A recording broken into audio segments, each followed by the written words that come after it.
So, guys, the level of insecurity in Nigeria is getting out of hand. And yet, the government, the Tinubu's government is paying blind eyes to all this. We all saw how, the bad guys, captured the armored carrier of the Nigerian military. The federal government is yet to comment on that. But guess what? They decided to charge protesters with treason. That protesters attempted to topple the government. Nigerians, this is the kind of country where we found ourselves. Anyway, I'm going to let you just listen for yourself the way Deji reacted to that. Take a look.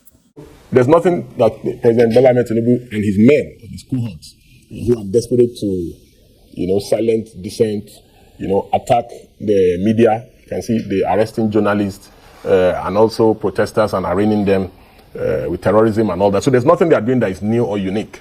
They are just trying to outdo their fellow tyrants all across the continent. So for us, we are surprised and shocked by the magnitude of the charge, but we are not dismayed in any way because we knew that a day like this was going to come from the body language of the government. Right. And having said that, it's important to note that, ironically, something funny is going on in our nation. Ours is a nation where bandits are killing and abducting citizens all over the place, and nobody's filing any terrorism charge against them. It's an irony of some sort.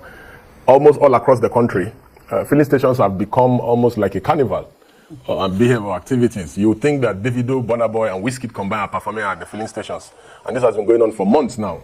Long queues, even outside, just at the junction there, Transcorp Hilton, there's massive traffic, filling stations. For me, I think that even the military were careful to arrest protesters and charge them for treasonable felony. But the Tinubu government is not wise enough, or I'll say they are recklessly shameless to have gone this route. But I'm not surprised. The best critics make the worst leaders. We check all around Africa. Museveni was a former critic. Today he's a complete tyrant.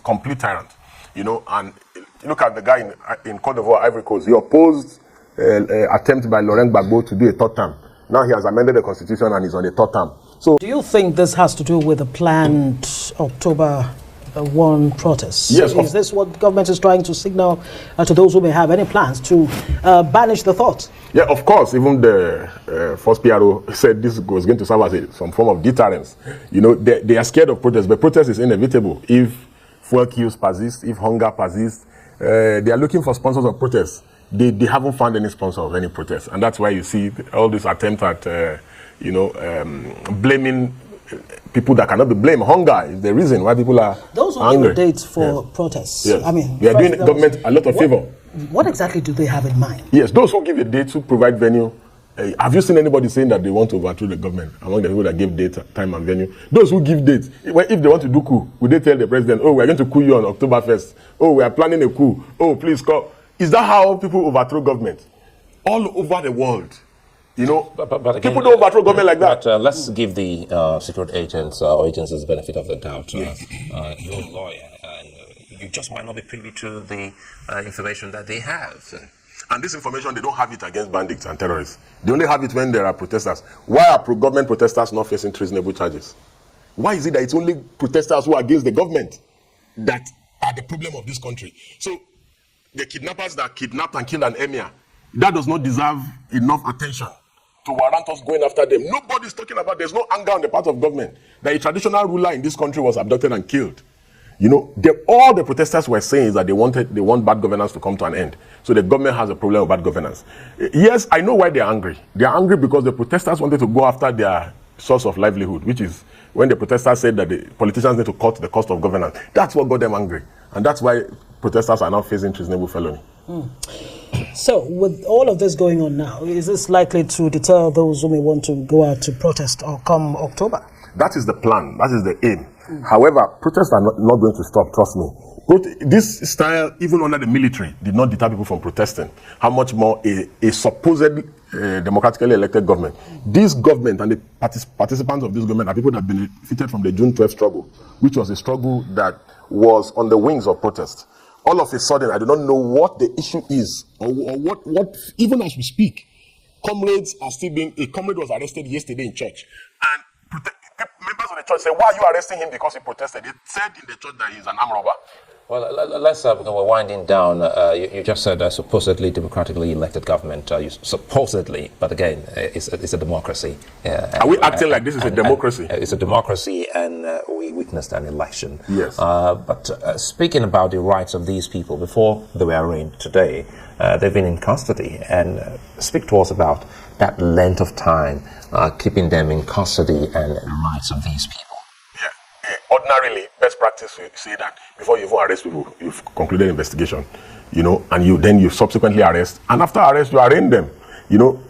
Even from all that transpired before and after arrest, you can see that these guys were not prepared. They just wanted to arrest people so that other people and other future protests, once they see that people are being arrested for protests, they will be scared of coming out to participate in the protest. So the goal is they know that they are not likely to get anything out of the charge that has been preferred. But I don't want to delve into that. But that is why they kept them for long, to punish them in anticipation that, yes... Have they been well treated in custody so far? The protesters have even the comrade that was arrested yesterday has sent an SOS to some comrades just this evening that he's been tortured. And that he's been tortured to make confessional statements and say certain things. And we leave it at the discretion of the Nigerian police force to come and disprove and debunk this assertion. So guys, you have seen it for yourself. Honestly, this government doesn't know what they are doing. They don't know what they are doing. They don't care about the reaction of the people. They don't even know, their scale of preference in terms of what Nigerians need at the moment. I know of somebody who came to Nigeria and told me, oh, there are a lot of opportunities in Nigeria, but the only thing that will make him not to stay back is insecurity. That's to tell you the level at which millions of Nigerians who are living outside the country are scared of returning home. And even if they return home, they don't want to stay long with their beloved ones, not to talk of coming home to establish any business that will be bringing them home on a regular basis. I mean, people are scared of insecurity. But guess what? Since this government came into office, they've not told Nigerians if they are taking advantage of this insecurity or they are really out to fight it, because it appears there are people benefiting. Anyway, we've been told that long ago that some people are really benefiting from the insecurity going on in Nigeria, and that is why it's not going to end very soon. Why is it that even after Buhari allowed insecurity, I mean people from Niger, from other countries, they came into Nigeria, drove the indigents away from their communities, left them homeless in IDP camps. Now Tinubu came in, he does not even talk about all those. He does not even say anything. You go to Plateau State, people's lives are being taken away. It doesn't mean anything to the federal government. You go to the Southeast, everywhere is somehow, the federal government doesn't concern them. Not to talk of going to northern Nigeria, the headquarters of insecurity. The federal government is not saying anything. I don't know if you have heard of 2G. The bandit leader, who is the one that led the group that captured the armored personal carrier of the Nigerian military. Have you heard of that guy? Everybody knows his name. They come to Twitter to make videos, but the police does not know where they are. The police does not know where. I mean, the Nigerian police, the Nigerian military, they keep telling us they don't know where they are. They don't know where they are, but they know where the protesters were, and they went and arrested protesters, took them to jail for how long now? Only for them to arraign them, telling them that they committed treason. They wanted to topple the government. So guys, honestly, this country remains a joke. No doubt other countries are taking us for granted.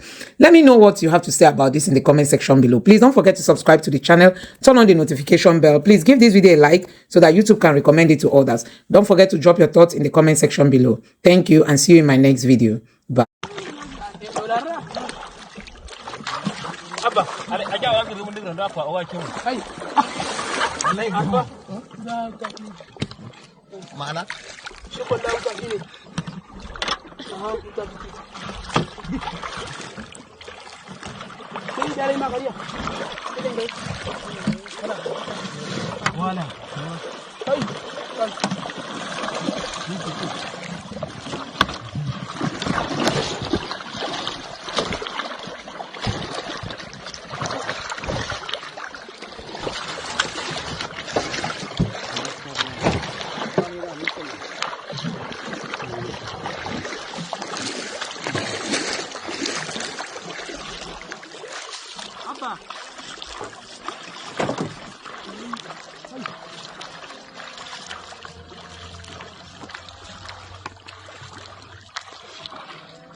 Aku jangan ngasih